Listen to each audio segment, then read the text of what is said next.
This Ag Business Update brought to you by American Implement, indebted to the past, committed to the future.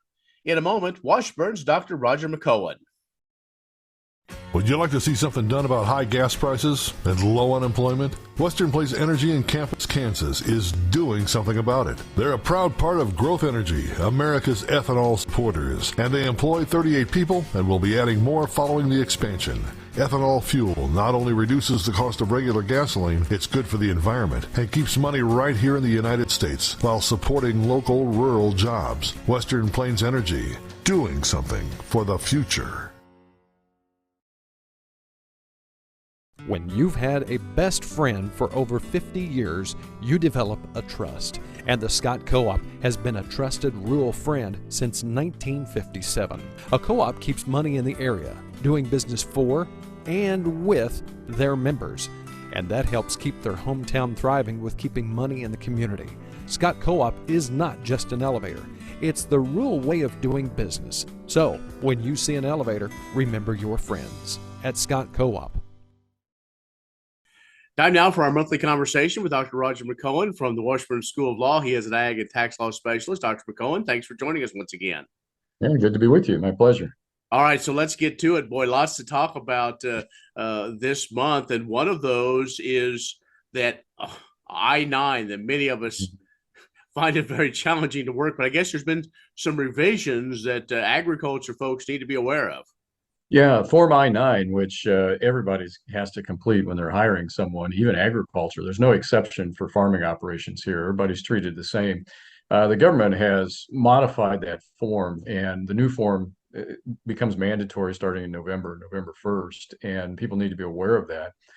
There are places on the Department of Labor's website where you can go grab the new form and the new instructions. And really, Ken, I think it is a pretty good attempt to try to simplify the form and explain terms better and give more guidance on the instructions. So I think producers that hire farm hands, farm employees, I think they're going to find it helpful.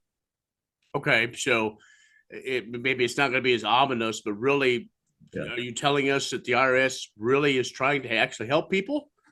Well, Department of Labor, not yes. IRS, but yeah, frankly, it kind of looks that way. They did have some hearings on this over the past year, and they got a lot of feedback on it. And it looks to me like they've incorporated that feedback in the new form, but people need to be aware that this one becomes mandatory November 1st. Okay, they can go online and find more. Another topic we want to touch on is having to deal with hunting use agreements and letting folks do all that because we're about just really weeks ahead now from the major fall and winter hunting seasons. Yeah, except for turkey season in Kansas, which has been canceled. Right. But a lot of these hunting agreements, they're just oral. We let people hunt on our property, or if we don't give permission, of course, they're trespassing. But sometimes you might want to give thought to actually reducing the understanding to writing. Because you can get into a number of issues. Maybe there's places on your property you don't want somebody to hunt. And so you want to restrict the hunting areas to particular areas. And you want to be clear that you actually have the right to hunt your property if that's what you want. So is it an exclusive agreement? Or is it non-exclusive? Do the hunters have the exclusive right to hunt the property during the term of the agreement? And I would suggest that you be clear in a written agreement that the license that you're granting people to hunt is during the hunting season denoted by the state. You don't want to get into those issues either.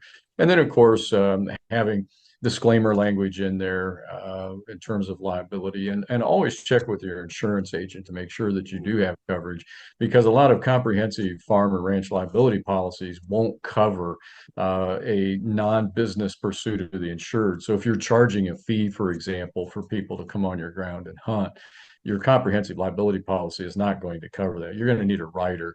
And you also may want to specify in the written agreement that the people that are coming on also have their own coverage. So that's just a few of the things to think about in reducing a hunting agreement to writing. Aha. So the days of maybe the handshake, even things like hunting agreements, may have gone away as we look at here in 2023. So we're talking with Dr. Roger McEowen from the Washurn School of Law, and let's take a break, come back. We'll talk more in just a moment.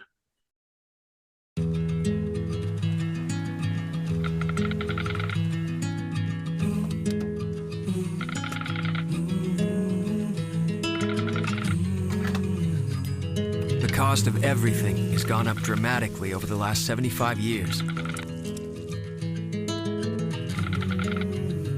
With one exception: keeping electricity affordable. Wheatland Electric, delivering energy for life, your Touchstone Energy Cooperative. S&S Trailer Sales, with 2 locations in Ness City, Kansas, is where everybody goes to buy or rent trailers. They feature the all-new, all-aluminum Mauer grain trailer with all of the electric options, the easy-to-load detached trailers, and a huge stock of header trailers. At the West location, you'll find bumper pulls, goosenecks, and oilfield specialty trailers, along with flat and utility beds for pickups. S&S Trailer Sales in Ness City and on the web, but remember, you do have to spell out the and. And Dr. Roger McEowen from the Washurn School of Law is joining us for our monthly conversation with him about agriculture, going through the legal system, through the courts, and so on. Dr. McEowen, now let's talk about one. You and I have talked about this before, but say if we have a drought, you have to liquidate herds, livestock because of it, and there are some processes to it, so you don't maybe get dinged too much. But what there's been now extension gives you a little more time if you have to do a maybe larger than expected, say, herd liquidation or sell-off. Yeah, that's right. We do have rules in the tax code that allow you to not have to pay the tax on all of that livestock that you sold during the year, because if you sold excess over what you would normally sell in any given year, you can defer reporting the tax on the sale from the excess head. So let's say normally I sell 50 head and now I had to sell 100 because of weather-related conditions or drought. That excess on the 50, the income derived from the additional 50, I can defer that. And the rule is you can defer it for up to 4 years. You have to buy replacement livestock, and you would just defer that gain into the sale of the replacement livestock. Well, IRS has the discretion, the Treasury Secretary has the discretion to extend that 4-year replacement period in additional 1-year blocks of time. And by the end of September every year, they put out a list of what are known as the drought counties. And they did that in late September, just a few days ago.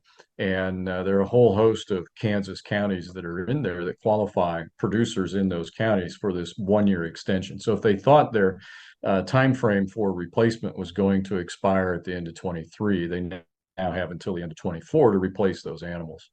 Sure. So again, a little more time and kind of make that all kind of flow as best you can. Okay, so as we wrap this up, before long, you're going to be very, very busy. Seems like you're busy all the time, but more tax schools coming up. There'll be places around the state, also online. Boy, I saw the agenda. Lots of good updates, a lot of things that people should probably be on top of. Yeah, these are the K-State tax institutes that have been running since the 1940s, before World War II. And so over 80 years of these, just about. I think we're in year 81 or 2, if I remember right. And these are at 6 locations across the state, plus 2 of the 2-day seminars that are entirely online. And we start in early November, and the first one is an online one. And then we catch Garden City and Hayes, and then the other locations in person are Salina, Wichita, Lawrence, and Pittsburgh. And then we end on just about a week before Christmas with the second online school. These are 2 days in each location, and the complete list of topics that we'll cover and speakers, and the Department of Revenue will be at each location and at the online events too, to cover Kansas tax. These are great schools. I know there was a survey done a number of years ago, and it revealed that over 90% of all the farm returns in Kansas were prepared by people that had attended a Kansas State University tax school. So we're pretty proud of those. We think it's top quality education, and the complete list they can find on a blog article that I wrote that's on my website, as well as on Ag Manager, and registrations through K-State on Ag Manager website. All right, Dr. McEowen, there's a lot of information. We just didn't have a chance to get to all 4 of these. So how can folks gain your blogs, posts to read about all these things and get all this information? Well, through my website, which is washburnlaw.edu/WALTR, as well as on the K-State Ag Econ Department Ag Manager website. Dr. McEowen, as always, look forward to talking with you next month. Thanks, Ken. Dr. Roger McEowen, the Ag and Tax Law Specialist at the Washurn School of Law, has joined us. We'll have more coming up in just a moment.